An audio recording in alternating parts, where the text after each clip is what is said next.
Perhatian, PDKT online akan dimulai beberapa saat lagi. Mari siapkan hati kita untuk memuji dan menyembah Tuhan.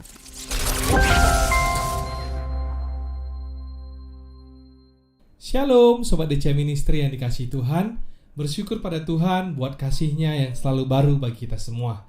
Saya rindu agar iman kita semakin bertumbuh dan berbuah melalui PDKT online ini.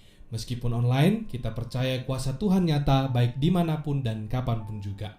Sebelum kita mendengar sharing firman, mari saya mengundang kita memuji Tuhan lewat pujian Kasih Yesus Sungguh Indah.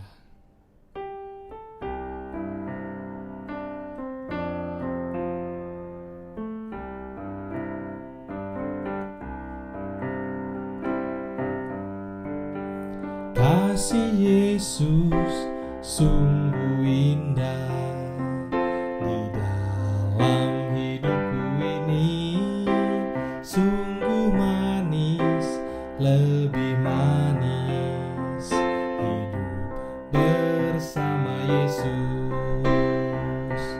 Yesus, nama Yesus, pujilah Dia, kasih-Nya kepada saya sampai selama-lamanya. Kasih Yesus sungguh indah di dalam hidupku ini, sungguh manis, lebih manis hidup bersama Yesus. Yesus, nama Yesus, pujilah Dia, kasih-Nya kepada saya sampai selama-lamanya.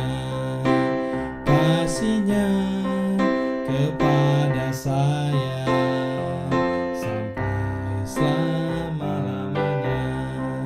Oh, kasih-Nya kepada saya sampai selama-lamanya. Mari kita bersatu hati di dalam doa. Bapa, Tuhan Yesus, terima kasih ya Bapa buat segenap penyertaan-Mu Tuhan bagi kami, untuk segenap kasih-Mu yang besar juga bagi kami Tuhan sampai dengan hari ini. Sebentar kami akan mendengar sharing firman-Mu Tuhan. Biarlah setiap dari firman yang boleh disampaikan oleh hamba-Mu senantiasa memberkati kami dan menuntun kami agar berjalan sesuai dengan rencana dan kehendak-Mu ya Bapa.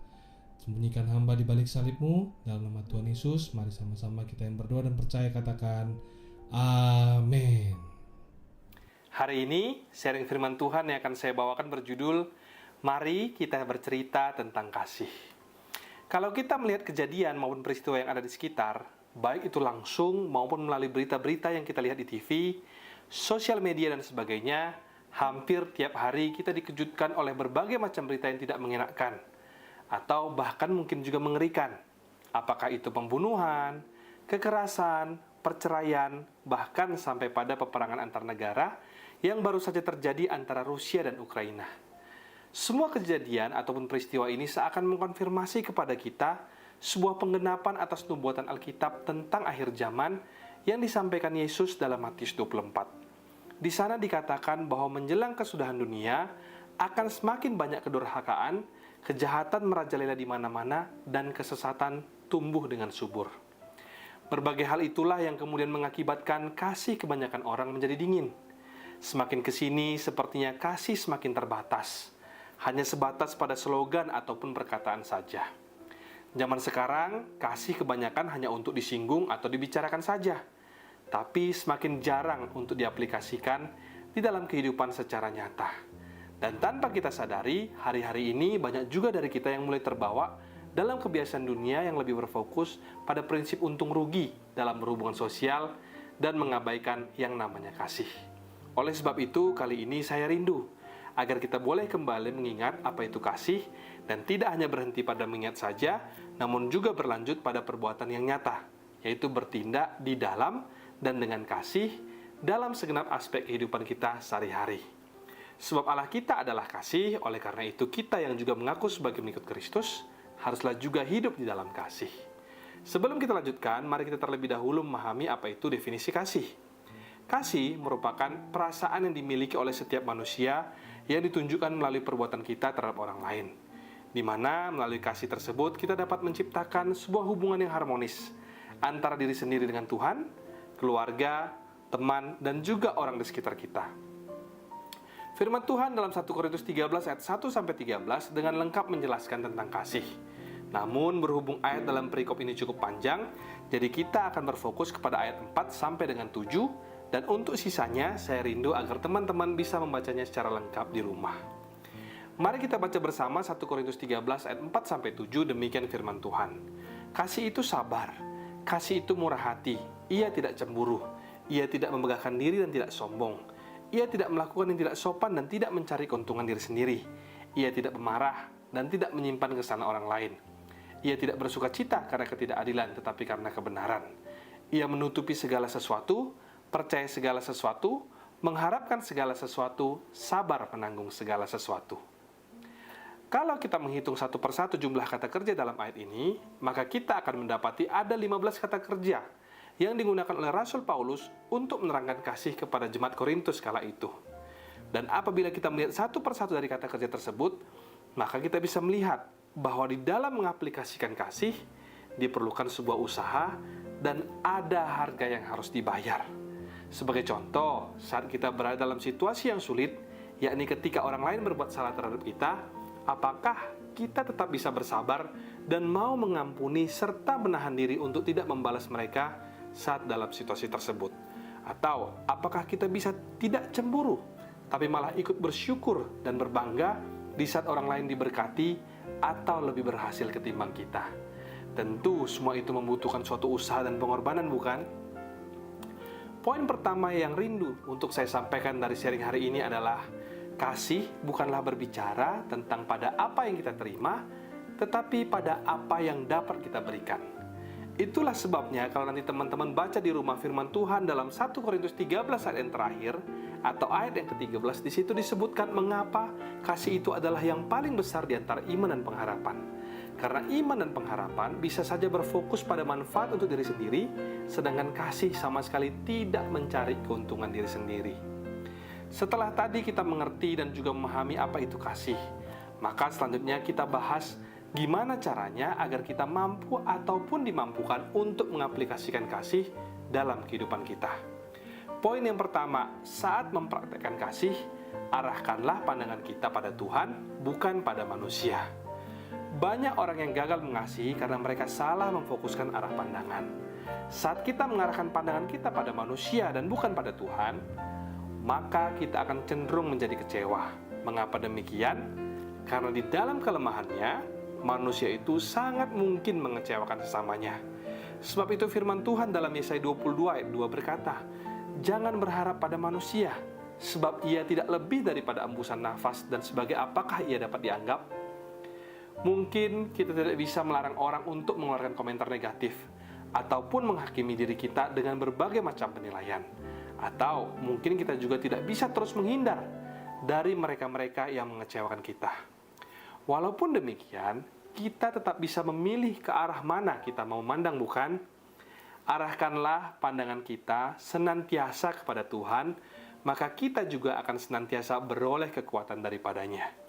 Dalam Mazmur 16 ayat 8 Daud berkata, "Aku senantiasa memandang kepada Tuhan, karena Ia berdiri di sebelah kananku, aku tidak goyah." Mari kita belajar dari Daud yang tahu persis bahwa ketika Tuhan bersama dengannya, berdiri tepat di sisinya dan menjaga setiap langkahnya, ia tidak akan goyah. Oleh sebab itu ketika kita disakiti atau ketika kita diperlakukan tidak adil, maka pandanglah Tuhan. Bukankah Tuhan yang menghendaki agar setiap kita mengasihi? Tentunya ia juga lah yang akan bertanggung jawab atas setiap perintah dan kehendaknya atas kita. Jadi daripada sibuk membuang energi kita hanya untuk bertanya-tanya mengapa orang lain terus menyakiti kita, maka lebih baik kita gunakan energi yang sama tersebut untuk memandang Allah, meminta penyertaan, bahkan kekuatan daripadanya untuk tetap bisa mengasihi sekalipun kita dizolimi. Dialah Allah sumber kekuatan dan damai sejahtera bagi setiap kita yang berharap kepadanya. Selanjutnya, poin kedua, bagaimana agar kita dimampukan untuk mengaplikasikan kasih dalam hidup kita adalah dengan mulai berkomitmen untuk hidup pada mil kedua. Firman Tuhan dalam Matius 5 ayat 41 berkata, siapapun yang memaksa engkau berjalan sejauh 1 mil, berjalanlah bersama dia sejauh 2 mil. Berjalan 1 mil dalam konteks ayat ini maksudnya adalah hidup dengan standar yang dunia tetapkan dan yang secara umum dilakukan oleh kebanyakan orang. Sebagai contoh, saat kita berbuat baik kepada orang yang berbuat baik kepada kita, itulah yang disebut sebagai mil pertama. Lalu bagaimana halnya dengan berjalan di mil kedua? Berjalan di mil kedua maksudnya adalah hidup di dalam standar kebenaran Kristus. Sebagai contoh, saat kita tetap berbuat baik saat orang lain membenci ataupun berbuat kesalahan kepada kita. Kalau kita mengingat kembali bagaimana kehidupan Yesus saat dunia, tentu kita menyadari bahwa Yesus pun hidup dan berjalan di mil kedua. Dan Yesus sudah pasti juga merindukan setiap kita untuk hidup di mil kedua, seperti yang sebelumnya telah Dia tunjukkan dan juga ajarkan kepada kita. Saya jadi teringat ayat firman Tuhan yang cukup terkenal di kalangan orang Kristen, yaitu Matius 5 ayat 39. Di ayat itu Yesus berkata demikian, "Tetapi aku berkata kepadamu, janganlah kamu melawan orang yang berbuat jahat kepadamu, melainkan siapapun yang menampar pipi kananmu, berilah juga kepadanya pipi kirimu." Sebuah hal yang sangat sulit diterima oleh akal manusia, karena sebagai manusia yang lemah secara daging, kita cenderung tergoda untuk membalas orang-orang yang bersalah pada kita. Tetapi firman ini berkata lain, saudara. Malahan, kita disuruh untuk memberi pipi yang sebelah satunya jika yang satunya ditampar. Hanya di dalam Tuhan yang memberi kekuatanlah segala perkara dapat kutanggung, kata Paulus kepada jemaat di Filipi. Berarti hanya di dalam Tuhanlah kita bisa berbuat demikian. Di dalam segala perkara, apalagi untuk mengasihi, kita perlu Tuhan untuk memberi setiap kita kekuatan. Orang yang menaruh sepenuh hidupnya dalam Tuhan akan menjadi orang-orang yang kuat dan tidak gampang goyah, dan akan juga menjadi orang-orang yang dapat menaruh belas kasihan kepada setiap orang yang lemah. Anggaplah, orang yang belum bisa hidup dalam mil kedua ini, mereka masih lemah. Dan disitulah tugas dari setiap kita yang kuat untuk berbelas kasih kepada mereka, sebab ada janji Tuhan yang sungguh indah bagi kita yang demikian, yaitu seperti tertulis dalam Amsal 9 ayat 17, siapa menaruh belas kasihan kepada orang yang lemah, memiutangi Tuhan, yang akan membalas perbuatannya itu. Jadi kembali kepada sharing hari ini, satu hal yang penting untuk kita ketahui dan pahami, kasih bukanlah berbicara tentang pada apa yang kita terima, tetapi pada apa yang dapat kita berikan. Dan agar kita mampu ataupun dimampukan untuk mempraktikkan kasih, ada dua hal yang perlu kita lakukan. Yang pertama, arahkanlah pandanganmu kepada Tuhan, bukan pada manusia. Dan yang kedua adalah dengan mulai berkomitmen untuk hidup pada mil yang kedua. Setelah sharing hari ini, saya rindu setiap kita yang mendengar boleh dipulihkan dan juga boleh dilepaskan dari segala macam kepahitan. Atau mungkin bagi saudara yang selama ini sulit untuk mengampuni, menjadi bisa mengampuni dan kembali mengasihi orang-orang di sekeliling kita. Apakah itu suami atau istri, keluarga atau saudara, maupun teman-teman yang dulu pernah mengecewakan. Firman Tuhan dalam Mazmur 133 ayat 1 mengatakan, sungguh alangkah baiknya dan indahnya apabila saudara-saudara diam bersama dengan rukun. Demikian sharing hari ini, hiduplah senantiasa dalam kasih dan Tuhan Yesus memberkati. Sebelum kita menutup perjumpaan pada hari ini, mari kita naikkan pujian Kasih Tuhan Mengubah Segalanya.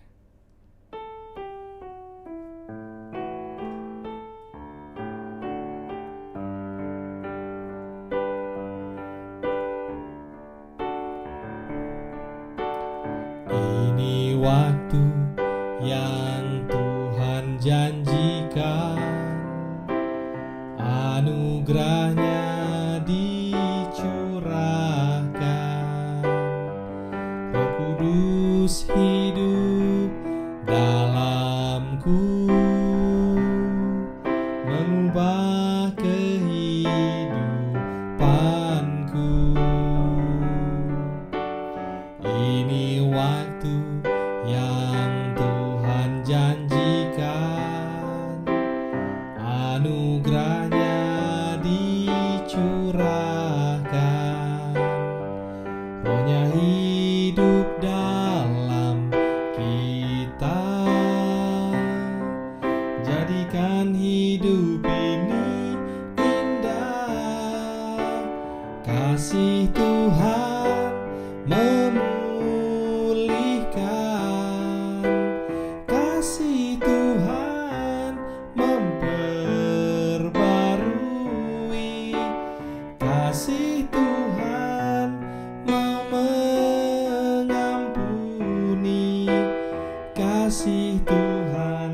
mengubah segalanya.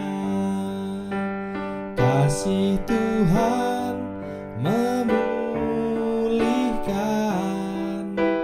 kasih Tuhan memperbarui, kasih Tuhan mau mengampuni, kasih Tuhan mengubah segalanya. Kasih Tuhan mengubah segalanya. Mari kita bersatu di dalam doa. Tuhan Yesus, terima kasih buat sharing firman yang disampaikan oleh hamba-Mu, mengingatkan kami kembali akan kasih Tuhan yang begitu besar dalam hidup kami. Tuhan, ajar kami untuk mempraktikkan kasih dalam hidup kami, sehingga dari sehari ke sehari hidup kami semakin berkenan bagi Engkau. Kami terus berdoa untuk setiap saudara, kerabat maupun teman kami yang sedang berada dalam pergumulan, biar kiranya Tuhan melawat mereka pribadi lepas pribadi. Kasih Tuhan memulihkan, memperbaharui, dan kasih Tuhan mengubah segala sesuatu yang mustahil menjadi mungkin dalam nama Tuhan Yesus. Terima kasih ya Bapa, sebentar kami akan kami bersama untuk yang berkat daripada Tuhan. Terimalah kiranya berkat dari Allah Bapa, cinta kasih Tuhan Yesus Kristus, penyertaan Allah Roh Kudus akan menyertai hidupmu mulai hari ini, bahkan sampai kali yang kedua Tuhan Yesus datang menjemput kita, namamu tercatat di dalam kitab kehidupan. Di dalam nama Tuhan Yesus yang percaya dan diberkati, katakan bersama, amin, amin, amin. Tuhan Yesus memberkati, shalom dan sampai jumpa.